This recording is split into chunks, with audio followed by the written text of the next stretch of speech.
Marami sa mga kababayan natin na talagang ito yung napakalaking problema na nandito nagtatrabaho sa ibang bansa.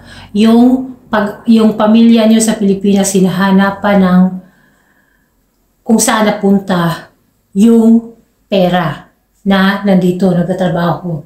So parang kulang pa sa kanila yung pinapadala mo, kaya lagi nilang tinatanong kasi ang iniisip lagi nila yung kapalit, yung yung equivalent ng pera natin na dollar to Philippines. So ito yung pag-uusapan natin guys, kung magkano nga lang ba talaga yung sahod natin at magkano lang talaga yung matitira. Okay, so to those na may mga pamilya sa Pilipinas, ito po ay para sa inyo, para maiintindihan nyo kung may natira pa ba talaga, meron pa ba talagang naiiwan na pera itong nagtatrabaho sa abroad. At ito yun ay para mabuksan din yung isipan na hindi talaga sa lahat ng panahon nakakaipon ng mga nagtatrabaho abroad. Kaya sana po maiintindihan nyo kung bakit minsan hindi maibigay kung ano yung mga gusto nyo. Okay? So, una, sa mga pinakamababa na sahod dito sa abroad is 20,000. So, yung sa akin, nasa 2022, mga ganon. Depende din sa taas ng dollar. Okay? So, ang kukwentahin na natin doon sa pinaka na 20,000, yun yung pinaka net. Kasi depende na yung iba depende na sa pagtaas ng sahod, yung sa rate ng dollar. Okay, 20,000.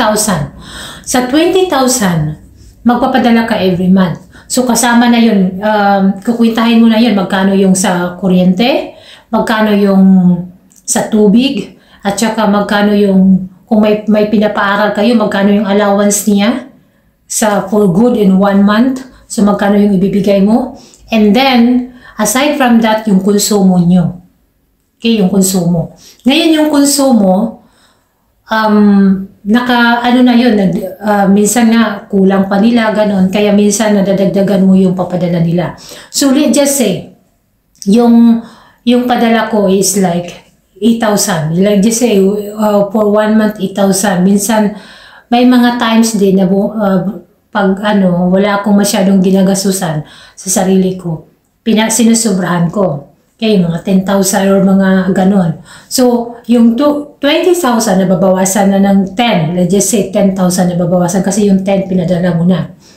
May time, okay, yung 10,000 na yan, akala mo may iipon mo yan sa sarili mo. May mga iba pa ka pang mga kapamilya na humihingi ng tulong. Hindi ba? Although, hindi naman yun buwan-buwan din na humihingi ng tulong. May mga times na hirap sila. So, wala silang So, talagang wala kang choice kundi tutulungan mo rin kung pag meron ka. Okay? So, nababawasan na yung 10,000 mo. And then, may times, hindi ka naman robot. May times talaga sa sarili mo na may mga kailangan emergency, personal needs mo dito sa abroad. Hindi naman lahat yan para sa lahat sa mo. So, magkano na lang natira? Sa 20,000, magkano na lang natira? So, wala.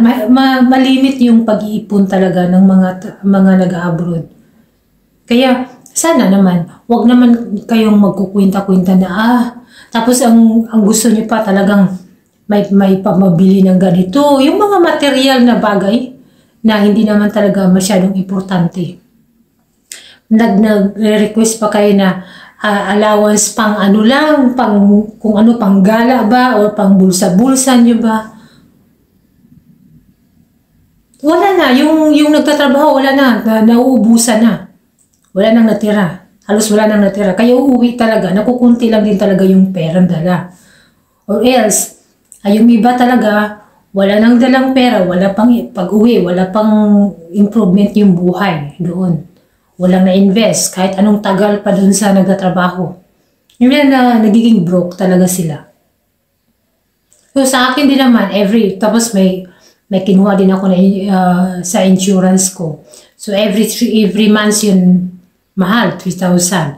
Tapos every 3 months ko naman binabayaran yun. So sa kada 3 months talaga, So, let's just say 20,000 minus sa tatlong every 3 months sa 20,000 kukunin ko na yan ng ng 9,000. So, 11,000 na lang. So, sa 11,000 na naiiwan, magpapadala ka sa inyo. O magkano. So, for every 3 months, wala talaga akong sa sarili ko. Naiiwan. Naiiwan dito sa akin.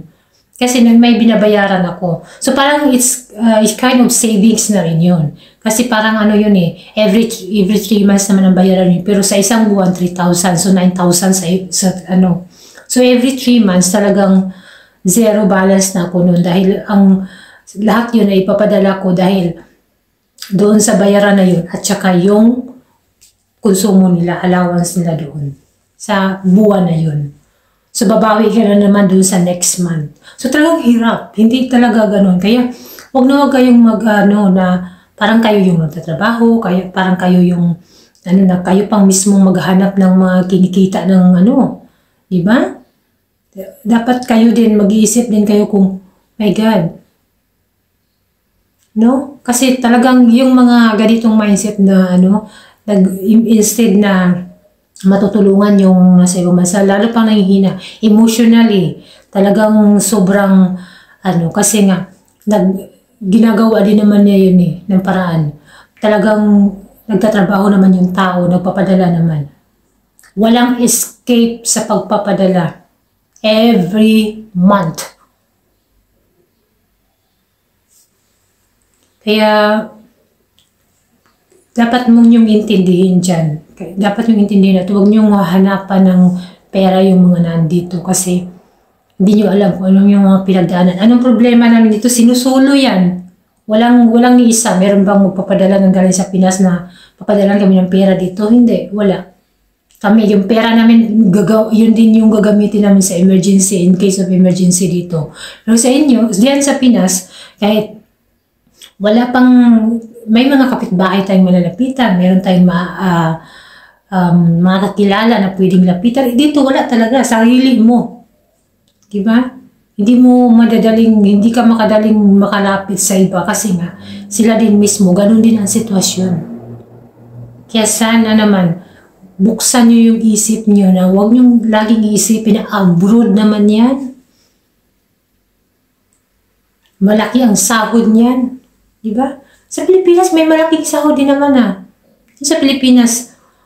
Pero hindi nyo na kasi ang iniisip lang nyo is ang convert sa dollar to Philippines. Pero hindi nyo man alam na ang liit-liit lang ng sahod kung kukwentahin nyo.